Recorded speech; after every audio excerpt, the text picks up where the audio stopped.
Did you know that some of your favorite sweets almost disappeared? Today, we'll uncover the darkest and most entertaining secrets behind these forbidden candies. Get ready to discover stories that will leave you speechless. What strange ingredients or bizarre events led to the ban of these sweets? Let's watch it. It's fascinating. Haribo gummy bears. Everyone loves gummy bears. They're fun, visually appealing, tasty, and have an unmatched texture. But make sure to be extra cautious when buying Haribo gummy bears, because hidden among their fun products is a terrible nightmare. One that will keep you stuck in the bathroom for hours. And fortunately, it's a tale we can laugh about for quite some time. You see, among their many products, Haribo launched a low-sugar version of their gummy bears, which at first glance seems harmless. A gummy treat for those watching their diet. Nothing wrong with that, except for one tiny but very important detail. To maintain the flavor, the manufacturers used a sweetener called maltitol. In small amounts, it's harmless, but if you consume too much, it causes intense intestinal pain, cramps, and, let's just say, a monstrous laxative effect that would make you regret every bite. Yes, these gummy bears will leave you doubled over in pain in the bathroom for hours. Now, one might think this only happens if you eat an excessive amount, like, say, 3 whole bags. But the amount of maltitol in these bears is so high that even eating just 20 of them can bring on these dreadful effects. The funny part of this dangerous candy is that many people online have suffered at the hands of these monstrous gummies and written humorous reviews about their misadventures, which read more like a horror story than a candy review. So, if you're buying gummy bears, make sure they're not from Haribo's diet line. Smarties. Sometimes a perfectly harmless and delicious candy gets ruined for everyone because of the stupidity and irresponsibility of a few, and that's exactly what happened to Smarties in Canada. And if I sound a little upset, it's because I loved Smarties as a kid, and out of nowhere they were banned at my school, and I never knew why until today. These little pressed sugar tablets with fruity, tangy flavors come in plastic wrappers, grouped in rows. Their texture is porous, a bit like chalk. They're very popular, especially around Halloween. So far, nothing weird. They were simple candies, and had been for decades since their creation in the early 1950s. However, in the late 2000s and early 2010s, Smarties became embroiled in a controversy in many Canadian schools due to a trend known as smoking Smarties, one of those silly fads that pop up among teenagers. You see, back then a trend emerged where kids would crush the Smarties into powder and then try to inhale the dust. Yes, it's as stupid and dangerous as it sounds, but the kids did it as a challenge. And as a result, many Canadian children damaged their lungs, because putting anything in your lungs other than air is a fast track to the emergency room. And of course, this led many Canadian schools to ban these candies, and apparently, the ban spread to some schools in Latin America because they were banned at my school too for a while. So sometimes it's not that the candy is inherently dangerous, but rather that people's foolishness can lead to its ban. Lucas candies. A terrible thing about lead is that some of its compounds have a sweet taste, and trust me, that's a huge problem because consuming anything with lead is dangerous to health, especially children's health. And of course, the sweet taste is especially attractive to the little ones. So in this case, the poison is attractively sweet. In fact, this has serious historical precedence, as the ancient Romans used to sweeten their wine with lead, and many believe that mass poisoning contributed to some extent to the collapse of the Roman Empire. So, this is no trivial matter. It's so severe it can cause the downfall of entire civilizations. Knowing this, it's alarming to discover why this typical Mexican candy was banned. We're talking about Lucas, which became very popular in the 1990s and early 2000s. This candy was loved by many for its unique flavor that combined sweet, salty, sour, and spicy, typical of Mexican confectionery, but this time industrialized and marketed as candy. It was sold in small plastic containers with sweet tamarind paste or in bags with lollipops and chili lime powder. It was popular. In fact, I remember a kid at my school selling them for high prices. But it had a terrible problem. You see, both the candy's sweeteners and parts of the packaging contained lead, making it extremely dangerous for children. So of course, Lucas was pulled from the market for decades while the company was forced to change the formula and packaging of the product, under threat of being dismantled. Today, it's back on the market with a lead-free formula. but the damage is done, and the product is nowhere near as popular as it was in the late 1990s. Let us know in the comments. Did you ever try these products? Satan's Finger. Candies and spice might seem like a strange combination, but it works. And if you don't believe me, ask the Mexicans. They have a few good things to say about spicy candies. But this, well, this takes it to an unsustainable extreme, to the point where it's actually dangerous. We're talking about the lollipop known as Satan's Finger, and that name wasn't chosen lightly, because this is one of the spiciest candies in the world, measuring up to 9 million Scoville heat units. For comparison, jalapenos have between 2,500 and 8,000 Scoville heat units. This monstrous candy was made by the Flamethrower Candy Company, which has become popular among spice enthusiasts and viral social media challenges. The lollipop is shaped like a toe, referencing the hell and Satan themes that accompany the product. And of course, as with most products of this kind, it's tied to a social media challenge. The challenge is to keep the lollipop in your mouth for 5 minutes. It sounds easy, but it's pure torture. This has led to numerous viral videos on platforms like YouTube, TikTok, and Instagram, where people attempt to complete the challenge, often with comedic or dramatic results. As such, the candy isn't banned, but it's extremely dangerous. And, well, I wouldn't recommend trying it. Toxic waste. When the name of your candy translates literally to toxic waste or nuclear waste, you know you're going to run into trouble. But this takes it to a whole new level. Toxic Waste is a brand of extremely sour candies, marketed as extreme sweets. So they're not meant to be enjoyable. They're designed to have a flavor that's difficult to tolerate. And in this case, they achieve this with ridiculously sour flavors, like when a character in cartoons eats something sour and their whole face wrinkles up. These candies are made to do just that.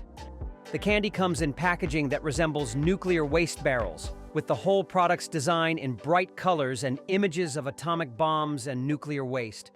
The taste of the candy is extreme, but harmless.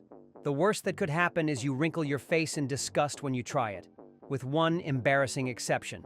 In 2011, the U.S. Food and Drug Administration, FDA, issued a warning about one of the brand's products, the Toxic Waste Nuclear Sludge Chew Bars, a chewable candy variant. This product was recalled after it was discovered to contain dangerously high levels of lead. Tests revealed that the candy contained up to 0.24 parts per million of lead, nearly twice the amount allowed by the FDA. After this discovery, the company Candy Dynamics, which created this brand, voluntarily withdrew all toxic waste nuclear sludge chew bars from the market in the US and other countries where the product was sold. Apparently, it was all due to a malfunction in the machinery used to make the bars, but the damage was already done. In countries like Canada and Ireland, all products related to toxic waste nuclear sludge were immediately banned, even if the only contaminated product was the bar. Health authorities in those countries recommended consumers stop buying or consuming the product and return it to the stores where they purchased it. While in some cases only the nuclear sludge variant was withdrawn, in other places, other toxic waste products were also questioned due to a lack of confidence in their quality control. Candy Dynamics fully cooperated with authorities and maintained their stance that this incident was isolated and did not reflect the entire product line, but let's be real. The fact that there was lead in a candy is pretty bad. Personally, I wouldn't buy them again. Pop Rocks. Oh, this story is super interesting. I've been waiting a long time to tell it. You see, this is one of those cases where an urban legend, which never had even a hint of truth to it, ends up destroying a product that was harmless to begin with. It's fascinating. These candies we're looking at here are called Pop Rocks, though there are different versions of them around the world. In short, they're candy crystals with CO2 gas pressurized inside them. This means there are bubbles of gas trapped inside the candy. So when the candy touches your tongue and melts, the gas is released, causing a small effervescent explosion that tickles. The effect is completely harmless and poses no problem for anyone. But in the late 80s, an urban myth arose that if you ate Pop Rocks and drank Coca-Cola at the same time, the gas generated in your stomach would be so intense that it would cause an explosion, and you'd go meet St. Peter in a terribly dramatic way. Of course, this is just a myth. At worst, it would give you a big burp and nothing more. However, the myth became so widespread in the US that for a short period in the 80s, they had to discontinue them due to the panic and bad reputation they had gained. But Pop Rocks still exists today. As General Foods, the company that created the candy, re-released them after the myth faded away. However, the damage had already been done, and even today, some people in the US still look at them with suspicion. 2 Tarts Sour Spray. It's good to try to innovate, but some simple things, like eating a candy, don't need any innovation, and this is the perfect example of that. We're talking about the innovative but strange spray candy known as 2 Tarts Sour Spray, which became popular in the early 2000s. It was produced by Innovative Candy Concepts, and it was a liquid candy designed to be sprayed directly into your mouth, giving an intensely sour experience. Its packaging was certainly unique in the market because it came in a small bottle with a spray nozzle, allowing consumers to spray it directly into their mouths, setting it apart from other sour candies, which usually come in the form of hard candies, gummies, or powders. It came in a variety of flavors, including green apple, cherry, blueberry, and grape, all with an intensely sour kick. It was popular for a couple of years, but soon the innovation started to cause problems. The candy, being in spray form, irritated the throat and stomach quite easily, and it eventually stopped being popular. It hasn't been officially banned by any country, but today it's nearly impossible to find, precisely because no one wants a candy that gives you a sore throat. Butterfinger BBS. Companies usually don't disclose the reasons why they discontinue a product, because in most cases, if they do, it looks like they're on the defensive, or that they made a big mistake by pulling a product from the shelves. Well, in most cases, the reasons are usually low sales, but sometimes there's room for speculation, like in the case of Butterfinger BBS. This old product, discontinued since 2006, was sort of a sub-product of the Butterfinger chocolate bar, except it came in the form of little chocolate balls, filled with the same crunchy peanut filling as the bar. It was exactly the same product, just in ball form instead of a bar. Now, what really set this product apart was that to promote it, they made several famous commercials with the Simpsons cartoon. But there was something in the commercial that made a lot of people suspicious when the product was eventually discontinued. You almost always saw Bart throwing one of these chocolate balls and catching it in his mouth.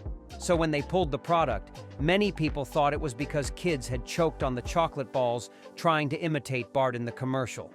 Well, if you think about it, it makes sense. But like with many other urban legends, it falls apart when you dig deeper, because there's no documented case of kids choking on this candy, while there are many documented cases of poor sales and mediocre quality, since the peanut crunch didn't adapt well to the ball form. Let's discuss in the comments. Was this product discontinued because it was a choking hazard, or was it just because it had bad sales? Jelly fruits. Of all the candies that were banned, this one has the most logical and valid reason, and I loved it a lot. We're talking about jelly fruits, a type of small jelly candy that came in fruit-shaped packaging, and you were supposed to bite the plastic packaging with your mouth and suck out the jelly filling. It seemed like a fun concept for a candy, but it was ridiculously dangerous. You see, the candy was soft and slippery, and it was surprisingly easy to inhale it instead of eating it because the fruit-based jelly was so light. Sadly, a tragically high number of kids ended up choking on it. Jelly fruits are still popular in some parts of the world, but the choking risks associated with them have led to increasing restrictions. And for example, in several parts of Latin America, you can no longer find them. It's only a matter of time before they are permanently removed from the market. Kinder Surprise. As kids, we all ate Kinder Surprise, and I clearly remember how much I annoyed my parents for those chocolate eggs with toys inside. And of course, they were one of the most popular candies for kids, except for American kids. Believe it or not, this treat is banned in the US to the point where you could even get into serious legal trouble if you're caught smuggling them. But why? Well, it's all about how the industry works in the US and the laws designed to protect people from these industries. Initially, U.S. laws granted food and pharmaceutical industries a lot of freedom, which led to unethical practices and dangerous products. However, after several incidents, Stricter standards were put in place to protect consumers and ban the use of inedible additives in food and medicine. And that's where the Kinder Eggs come in. Since the toy is inside the chocolate, it breaks the law and is therefore illegal. And of course, since laws are so important in the US, there's no way to change it. So a product that's perfectly safe ends up being illegal due to a legal technicality. What an irony. Dark chocolate.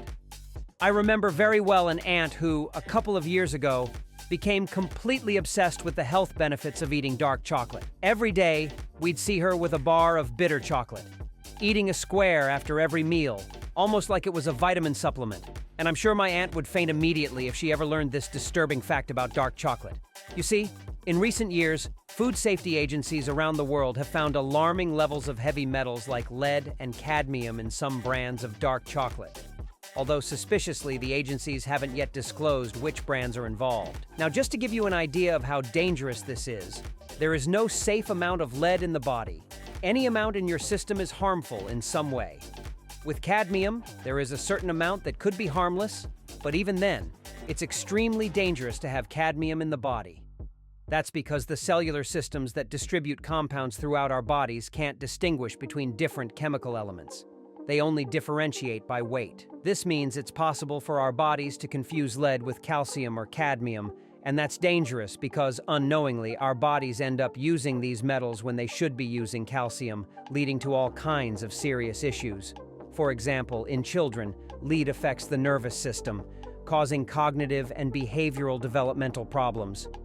And cadmium is no better. It accumulates in the kidneys, affecting their function, and has also been linked to bone diseases and some pretty severe cancers. But how can heavy metals end up in chocolate? Well, there are several possible sources currently under investigation, but in principle, it has to do with the fact that dark chocolate has a higher proportion of cacao, and mining activities near cacao plantations might cause the plants to unintentionally absorb cadmium and lead from the mining process. It's also possible that something is going wrong during the processing of cacao. Dark chocolate became very popular in a short amount of time, so some chocolate manufacturers might be cutting corners to produce more, and in the process, some of these dangerous metals end up in the chocolate. Either way, I'd cut back a little on consuming this product, just to be on the safe side, and that's for you too, Aunt. Haw Flakes. Sometimes, a tiny detail can ruin the reputation of an otherwise harmless and delicious candy, like what happened to Haw Flakes, a traditional Chinese candy made from the fruit of the Chinese hawthorn, commonly known as haw. Now, the candy consists of small, thin, round discs, usually packaged in strips of paper. Its taste is sweet and sour, similar to the fruit, and it's popular in many parts of Asia, where it's eaten both as an everyday snack and as a traditional remedy to aid digestion.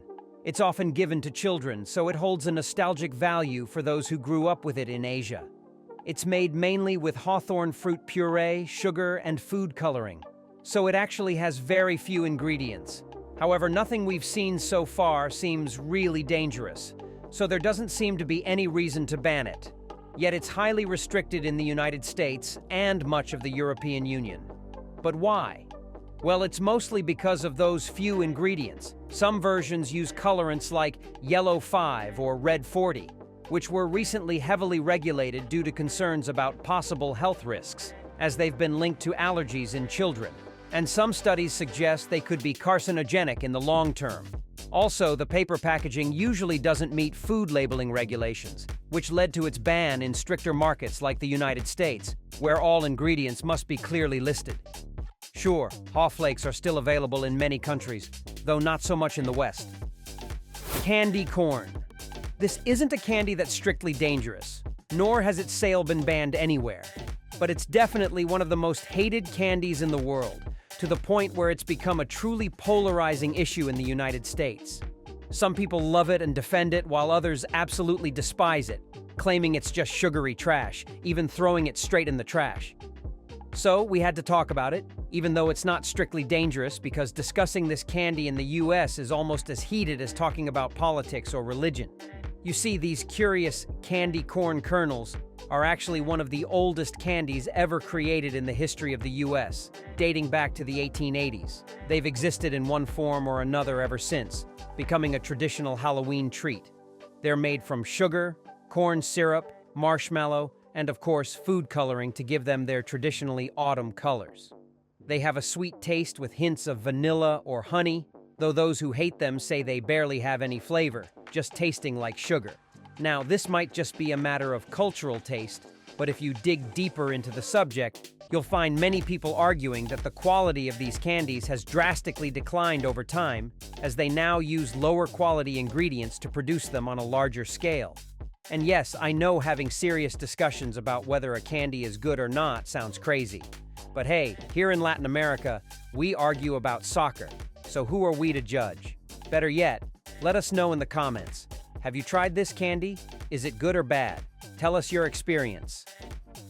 Hippie Sippy. This is one of those cases where the candy makers knew exactly what they were doing, but it was the 60s, and that decade was really crazy, man. We're talking about the strange candy known as Hippie Sippy, which came in a package that looked like a syringe. So things were already going very wrong from the start, but that certainly wasn't all. The candy consisted of small chocolate balls covered in sugar and colors, a bit like M&Ms but smaller and spherical. The whole idea of this candy was that you had to suck the chocolate balls through a straw that resembled a syringe needle. And on top of that, the candy came with pins featuring provocative messages like, "I'm going to try everything," or "We sell happiness." Of course, the whole point of this silly candy was to allude to the banned substances that were so infamously used in the 1960s. As you can imagine, the candy caused quite a stir in the media, and it didn't take long before it was discontinued. Candy cigarettes.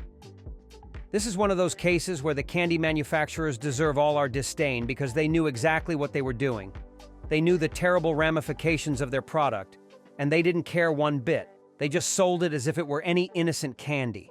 We're talking about the infamous case of candy cigarettes. You see, back in the 50s, smoking wasn't looked down upon as it is today. Sure, it was just as deadly as it is now, but it wasn't socially frowned upon. And in fact, tobacco companies did everything they could to make smoking culturally acceptable.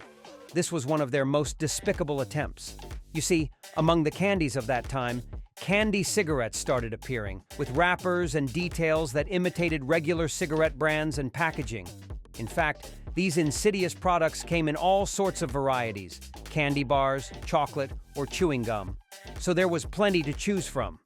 By the 50s to 70s, candy cigarettes were extremely popular among children and were considered a fun candy to play at being adults. But here's the thing: habits are formed when we're very young, and they grow their roots little by little from the things we do. If you're normalizing smoking at a young age with candy, you're subconsciously associating the positive feelings of eating candy with cigarettes and their packaging.